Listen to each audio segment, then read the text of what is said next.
मैं गरिमा अग्रवाल आप सभी का वंदन करती हूँ, अभिनंदन करती हूँ। आइए आज हम आपको सुनाते हैं सावन सोमवार की व्रत कथा। एक समय की बात है, एक नगर में एक साहूकार रहता था। उस साहूकार के घर में धन की कोई कमी नहीं थी, लेकिन उस साहूकार की कोई संतान नहीं थी। इस कारण वह साहूकार और उसकी पत्नी दोनों बहुत दुखी थे। पुत्र प्राप्ति के लिए साहूकार हर सोमवार को व्रत रखता था और पूरी श्रद्धा के साथ वह शिव मंदिर जाकर भगवान शिव और पार्वती जी की पूजा करता था। साहूकार की इतनी भक्ति देखकर माँ पार्वती प्रसन्न हो गई और भगवान शिव से उस साहूकार की मनोकामना पूर्ण करने का आग्रह किया। पार्वती जी की इच्छा सुनकर भगवान शिव ने कहा कि हे पार्वती, इस संसार में हर एक प्राणी को उसके कर्मों का फल मिलता है और जिसके भाग्य में जो लिखा होगा उसे तो भोगना ही पड़ता है। परंतु पार्वती जी ने साहूकार की भक्ति का मान रखने के लिए उसकी मनोकामना पूर्ण करने की इच्छा जताई। माता पार्वती के कहने पर शिव जी ने साहूकार को पुत्र प्राप्ति का वरदान तो दे दिया, परंतु साथ ही यह भी कहा कि उसके बालक की उम्र केवल 12 ही वर्ष होगी। माता पार्वती और भगवान शिव जी की बातचीत को साहूकार सुन रहा था। उसे ना तो इस बात की खुशी थी और ना ही गम। वह पहले की भांति ही शिव और पार्वती की पूजा करता रहा। कुछ समय बीतने के बाद साहूकार के घर एक पुत्र का जन्म हुआ। जब वह बालक 11 वर्ष का हुआ तो साहूकार ने उसे पढ़ने के लिए काशी भेज दिया। साहूकार ने पुत्र के मामा को बुलाकर उसे बहुत सारा धन दिया और कहा कि तुम इस बालक को काशी विद्या प्राप्ति के लिए ले जाओ और रास्ते में यज्ञ कराना। जहाँ भी यज्ञ कराओ वहाँ ब्राह्मणों को भोजन कराते और दक्षिणा देते हुए जाना। दोनों मामा भांजे इसी तरह यज्ञ कराते और ब्राह्मणों को दान दक्षिणा देते काशी की ओर चल पड़े। रात में रास्ते में एक नगर पड़ा, जहाँ नगर के राजा की पुत्री का विवाह था। लेकिन जिस राजकुमार से उसका विवाह होने वाला था वह राजकुमार एक आंख से काना था। राजकुमार के पिता ने अपने पुत्र के काना होने की बात को छुपाने के लिए एक चाल सोची। साहूकार के पुत्र को देखकर राजा के मन में एक विचार आया। उसने सोचा, क्यों न इस लड़के को दूल्हा बनाकर राजकुमारी से विवाह करा दूं। विवाह के बाद इसको धन देकर विदा कर दूंगा और राजकुमारी को अपने नगर ले जाऊंगा। लड़के को दूल्हे के वस्त्र पहनाकर राजकुमारी से विवाह कर दिया गया। लेकिन साहूकार का पुत्र ईमानदार था, उसे यह बात न्याय संगत नहीं लगी। उसने अवसर पाकर राजकुमारी की चुन्नी के पल्ले पर लिखा, तुम्हारा विवाह तो मेरे साथ हुआ है, लेकिन जिस राजकुमार के साथ तुम्हें भेजा जाएगा वह एक आंख से काना है। मैं तो काशी पढ़ने जा रहा हूँ। जब राजकुमारी ने चुन्नी पर लिखी बातें पढ़ी तो उसने अपने माता पिता को यह बात बताई।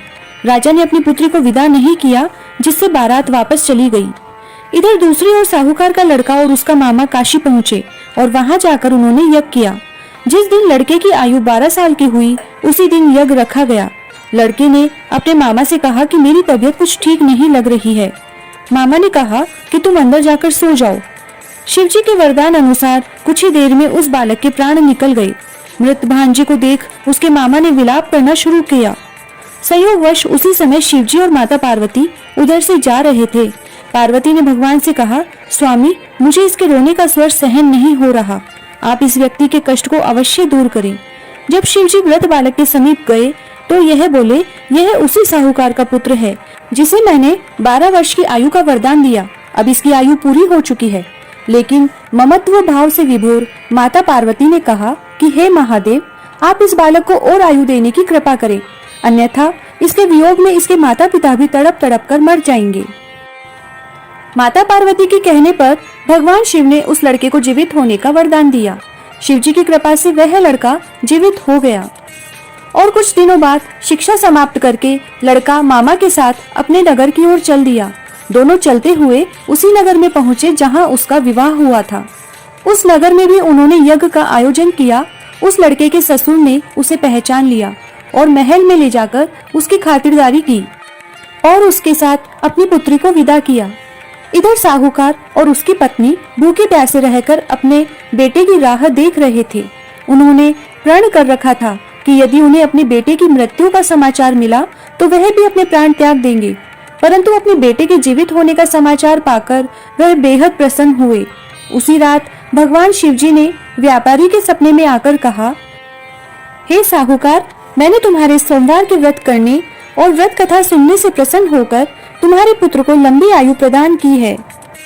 इसी प्रकार जो कोई सोमवार का व्रत करता है या कथा सुनता और पढ़ता है, उसके सभी दुख दूर होते हैं और समस्त मनोकामनाएं पूर्ण होती है। बिंदाईक जी की कहानी। एक ब्राह्मण तो जी को सुदिया उठकर गंगा जी नहातो और आकर बिंदाईक जी की पूजा करतो। बी की लुगाई ने पूजा करनी अच्छी कोनी लागती। वह रोज गुस्सा होती और कहती कि सबेर पहली पूजा करने बैठ जाओ हो, मैं झाड़ू भारो और घर को काम कहिया करूं। ब्राह्मण बी की सुनतो कोनी। एक दिन ब्राह्मण तो गंगा जी नहान गयो तो पीछे से ब्राह्मणी बिंदाईक जी ने छुपा दी। ब्राह्मण आकर पूछो कि मूर्ति खटे गई। ब्राह्मणी बोली कि मैं न तो बेरो कोनी।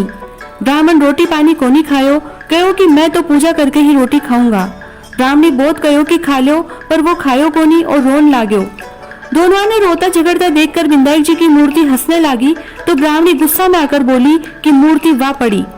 पीछे ब्राह्मण पूजा करो। मूर्ति बोली कि मेरी सेवा करता तने बहुत दिन होगा, कुछ मांग।